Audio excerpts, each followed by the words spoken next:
Kur faraoni dëgjoi lajmin se kishin ardhur vëllezërit e Jozefit, ai u gëzua shumë dhe tha që Jakobi dhe pasardhësit e tij të silleshin në Egjipt, duke u dhënë dhurata dhe duke i lejuar të jetonin në tokën më të mirë të vendit.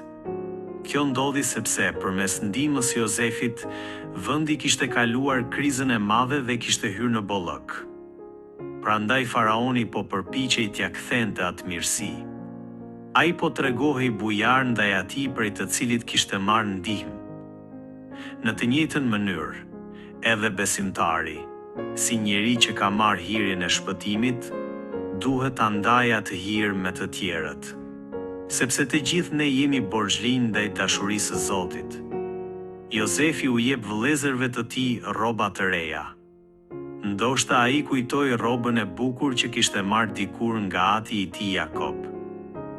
Ashtu si ajo rrobë ishte shprehje e dashurisë së Jakobit për Jozefin. Edhe rrobat që Jozefi u dha vëllezërve të tij ishin shenjë dashurie.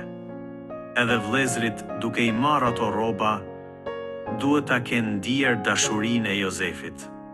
Rroba që dikur kishte shkaktuar smir dhe xhelozi, tani u bë rrobë pajtimi që shëronte marrëdhëniet dhe plagët.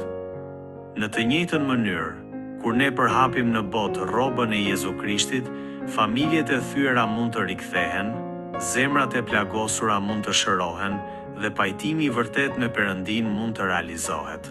Kur Jakobi dëgjoi nga bijtë e tij se Jozefi ishte gjallë, ai përjetoi një gëzim të madh.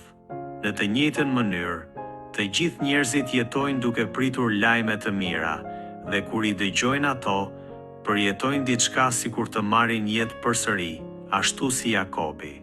Pikërisht kjo është fuqia e Ungjillit. Lajmi më i mirë dhe më i rëndësishëm se çdo lajm tjetër në botë është se Jezusi vdiq dhe u ringjall. Besimtarët e shpallin Jezusin becuase kanë përjetuar gëzimin që sjell ky Ungjill. Inse nuk kemi këtë gëzim dhe këtë prekje të zemrës, atëherë duhet ta dëgjojmë përsëri Ungjillin dhe ta kuptojmë më thellë domethënien e tij.